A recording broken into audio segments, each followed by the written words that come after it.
Hi everybody, welcome to the South Australian Sports Show. I hope you can stay with us for the next hour. Plenty coming up on the show, a lot of sport to talk about, and as always, Barry Curtin joins me. Baz, how are you? Good, mate. Thank you. Been a big week. Been a massive we week. often talk about a big week in sport. Let's talk about the Matildas first, mate. They've wrapped up now. Yeah. They gripped the country. Chasey Jenkins will be in later on to have a chat with us about the Matildas and how she saw it all through her brilliant eyes. Your thoughts in something like that? Look, it was fantastic. I've always been a fan of the Matildas. I always thought they were a pretty good side, and one day that they may challenge for a World Cup. I could see that coming a few years ago, but they didn't. They finished fourth. I'm going to remember that. But it was unbelievable. The whole atmosphere and the whole show.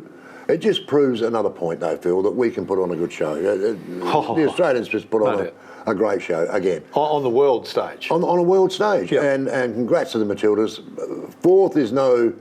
margin for being Fourth in the world. Exactly. It's an amazing result. I know we're talking about gold, silver, and bronze, but I think fourth, and I've done it a couple of times, finished fourth at the Olympics, so I'm not bringing it back to me, but that feeling that you're gutted because you didn't get a medal, and the country feels gutted because they didn't get someone up. I think we need to understand that fourth in the world is massive. In this sport is massive. Yeah, it is. And they're not far away from then making the next step. They're not far away. I felt that a few years ago. I thought, come on, you guys are a real chance here. But I think it gets back to, I agree with what the coach says, Gus Davison, what his name is, that they really need to throw some money into this game because, and I think Tracy said it a couple of weeks ago, whereas we need to be playing more like the European space. If we're going to challenge, we need to be playing that style of footy. Not our own style is good enough, but if we added a little bit of that European flavour into our game and whatever, then, which I think they're trying to do. He's a European coach. Yes, no doubt they're trying to do it. But we just need that something extra. We need. You need to play together more, and you need to play in Europe more. Yes. Both very expensive and hard things to do. Absolutely. We've seen the government throw in $200 million into women's sport, but it's at the grassroots level. Drop in the ocean. I don't think that the Matildas are going to. That's the part that worries me, is that they're going to get an influx of money to push them up into a medal. Yeah. I think we're going to have to wait for this next generation, maybe 2 decades, before we see all these young kids that have gravitated to it now come through. So I think and the problem, Phil, and the problem is we're not going to see the Matildas now for a little while. No. That's the issue. There it is. So Paris comes up, and we'll wait for Paris. That's right. The players now will go boom, boom, boom, all off. They're not going to play locally, a lot of them. They'll play in the EPL in England or in Europe somewhere where they're playing now. So we don't get to see them every week. This is the problem I think that football or soccer faces, is that we don't see them often enough. We don't see players like Caitlin Ford, Sam Kerr, McKenzie. We don't see them.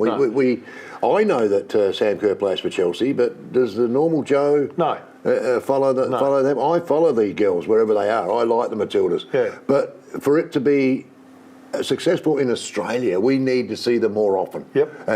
We need Australia to play a few home games. I totally agree. Whatever. You won't see the momentum again until the Olympics. That's the problem. You won't see it. And that's my worry, is that, again, the girls won't get enough money to bring them together enough to take that next step. I think, in fact, other countries are doing it. They'll move further away from us. And that's true, We need to talk about the Crows, of course. 70 seconds left in the game, a goal that doesn't count. And I want to ask you this. I just wrote a note on this. Behind closed doors, they'd be absolutely seething. I know Nixie would be, and I know the whole board would be, everybody would be, as we all would be too, but of course, out in front, bar one person, they have been brilliant in the way that they've handled it. There was a great quote I read before I came in. Greg Popovich made this: the measure of who we are is how we react to something that doesn't go our way. Yeah. And you go, wowee, they've reacted in spectacular form. Well, I thought Dawson and Nix were both excellent. Brilliant, absolutely brilliant. And the statement they put out was brilliant. Fine. There was an interview with Prez, the chairman. I thought that was John Olsen, which probably let them down. I thought that let them down. Because on that, I thought they'd been absolutely spectacular, and everybody's angry about it. Yeah. I've got to ask you this, Phil, about this point, about this non-goal or whatever. If I'm the goal umpire's coach, and I show that vision of that goal umpire, his positioning and whatever, I would say to all my budding goal umpires, if you want to get in the best position to see whether a goal is a goal or not a goal, look at that vision. Because his positioning was perfect. Absolutely perfect. You couldn't have got in a better position. He was not impeded by players. He wasn't impeded by anything. He was in absolutely... I've frozen a number of times. how he called that a point is beyond me.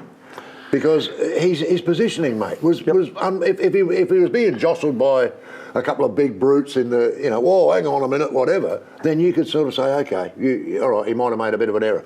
But I can't see where the error can be made there. I was flabbergasted by it. Well, he's the only one that knows, and his comment was that he heard a noise, so he thought it hit the post. I don't know how the hell you'd hear a noise with 40,000 people going crazy at a footy game. But right behind you. So what have we learnt from it?